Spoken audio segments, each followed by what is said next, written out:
paz de nosso Senhor Jesus Cristo, eu quero deixar aqui uma palavra para a nossa meditação. Em Hebreus capítulo 10, versículo 37 ao 39, diz assim: porque ainda um pouquinho de tempo, e o que há de vir virá, e não tardará. Mas o justo viverá da fé, e se ele recuar, a minha alma não tem prazer nele.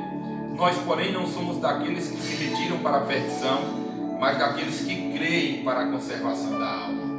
Nos dias em que estamos vivendo, atravessando esse caos, é necessário, como povo de Deus, nos posicionarmos. E aí, nós cremos ou não cremos em Deus?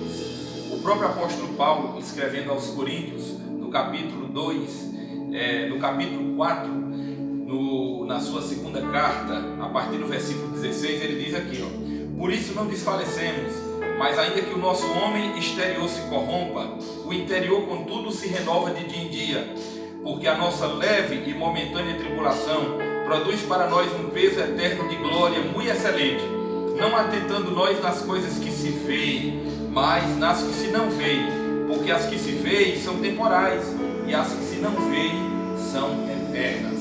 Então, voltando ao texto base da nossa meditação, está escrito, mas o justo viverá da fé. Então é o tempo de praticarmos essa palavra. Mas em primeiro lugar precisamos entender o que é fé. Qual é essa fé que o apóstolo está falando aqui pelo Espírito Santo? Nós entendemos, irmãos, que essa fé, eu fui buscar o significado, essa fé ela é transcendente, ela não é racional. Tem gente dizendo aí, mas a fé não pode ser irracional. A fé ela é transcendente, ela não é racional. O que é racional é o culto deve ser racional, como está escrito em Romanos 12, né? Rogo-vos, pois, irmãos, pela compaixão de Deus, que apresenteis os vossos corpos em sacrifício vivo, santo e agradável a Deus, que é o vosso culto racional. Agora a fé, ela não é racional, ela é transcendente. E o que é transcendente? Que excede os limites normais, superior, sublime, que transcende a natureza física das coisas, ou seja, é algo metafísico, que está acima das ideias e dos conhecimentos ordinários. É isso que o escritor aos Hebreus trouxe ao nosso entendimento, quando ele diz aqui, preste bastante atenção nesse texto, capítulo 11 de Hebreus, ora, a fé é o firme fundamento das coisas que se esperam, e a prova das coisas que se não veem. Na tradução King James, olha o que é que diz aqui, ora, a fé é a certeza de que haveremos de receber o que esperamos, e a prova daquilo que não podemos ver. Então o justo viverá da fé. Nós vivemos da fé, nós não vivemos de maneira nenhuma daquilo que é possibilidade. Aquilo que é possibilidade nós alcançamos pelas nossas forças, mas aquilo que é de fé, nós alcançamos por crer no Deus Todo-Poderoso. E em meio a todo esse caos, em meio ao pânico que isso aí está gerando em muitos corações, eu decidi crer que Deus vai me guardar, que Deus vai guardar minha casa. Eu decidi crer no que está escrito na palavra de Deus, no Salmo 91, diz que aquele que habita no esconderijo do Altíssimo, à sombra do Onipotente descansará. Diz lá que praga nenhuma chegará à sua tenda. Então eu decidi crer na promessa de Deus. Salmo 23 diz que ainda que eu ande pelo vale da sombra da morte, não temerei mal algum, porque tu estás comigo. Então isso é uma questão de fé. Eu acredito na palavra de Deus, eu creio no que a palavra de Deus nos promete, eu creio que o Senhor estará comigo. Quando Golias afrontava o povo de Deus estava fugindo da presença de Golias, porque eles estavam querendo lutar pela sua possibilidade, por aquilo que eles viam o gigante e fugiam, eles temiam, porque eles não criam no Deus Jeová, que era invisível aos olhos deles, eles criam no gigante, e eles acreditavam que não podiam vencer aquela batalha. Mas quando Davi chegou no cenário ali da história, todo o cenário mudou, porque quando Davi olhou para o gigante, ele não viu o tamanho de Golias. Sabe o que foi que Davi viu? O tamanho do seu Deus, porque Davi era um homem de fé. Davi, ele não perdia o seu tempo de maneira nenhuma com as coisas triviais desse mundo. Ele salmodiava ao Senhor, ele crescia na comunhão e na intimidade com Deus quando ele estava longe dos olhos do povo. Então quando Davi foi para aquela batalha,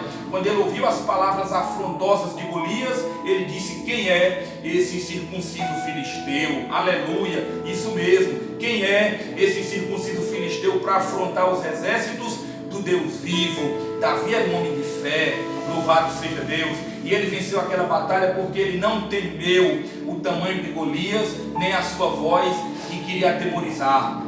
Muitos estavam perdendo a guerra só pelo grito de Golias, estavam fugindo como ratos, mas Davi não era um rato, Davi era uma águia, Davi era um homem de fé, e ele enfrentou aquela batalha e ele venceu. Está no tempo da igreja de Cristo se posicionar, está no tempo da igreja de Cristo mostrar de que lado está. Louvado seja Deus. Sempre teve pandemias na terra, em muitos anos anteriores, é só você pesquisar. Sempre teve perseguições à igreja de Cristo, sempre teve os males e sempre vão existir enquanto estivermos aqui. Agora temos que nos posicionar, temos que estar, louvado seja Deus, crendo na palavra que nós pregamos. Vamos fazer a nossa parte com respeito à higiene? Vamos, mas não vamos nos acovardar, não vamos viver como ratos se escondendo. Vamos, meus irmãos, em nome de Jesus, nos erguer, nos levantar, porque está escrito aqui na palavra de Deus, em 1 João, no capítulo 5 e no versículo 4, porque todo o que é nascido de Deus vence o mundo, e esta é a vitória que vence o mundo, a nossa fé. Meu querido, em Hebreus 11:6 diz que sem fé é impossível agradar a Deus, porque aquele que crê, aquele que se aproxima de Deus deve crer que Ele existe e que é galardoador daqueles que o buscam. De que lado você está? Você crê em Deus? Você crê na palavra de Deus? Então erga a tua cabeça, chega de pânico, chega de ficar propagando o que os noticiários estão propagando. Vamos falar das boas novas do céu. Vamos falar para o povo que Jesus Cristo está vivo. Vamos falar para o povo que o sangue de Jesus tem poder para nos guardar. Vamos falar para o povo que tem promessa de vida eterna, ainda que venhamos morrer, seja dessa doença, seja de outras enfermidades, seja de acidentes, seja de qual for o tipo de mal, nós temos que crer no que Jesus disse. Louvado seja Deus. Em João 11:25, o que foi que ele disse lá? Eu sou a ressurreição e a vida. Aquele que crê em mim, ainda que morra, viverá. Então não é pandemia de coronavírus, não é nenhuma ameaça que vai me fazer parar e que vai tirar o meu direito de ir e vir. Eu vou e venho, porque eu creio naquele que me protege, eu creio naquele que me guarda. Agora, se você não crê, meu irmão, fique no seu lugar, fique na sua posição, porque a fé não é de todos, tá certo? Que Deus em Cristo abençoe, em nome de Jesus. Erga a cabeça, povo de Deus, porque maior é aquele que está conosco do que aquele que nos afronta. Que Deus abençoe a todos em nome de Jesus.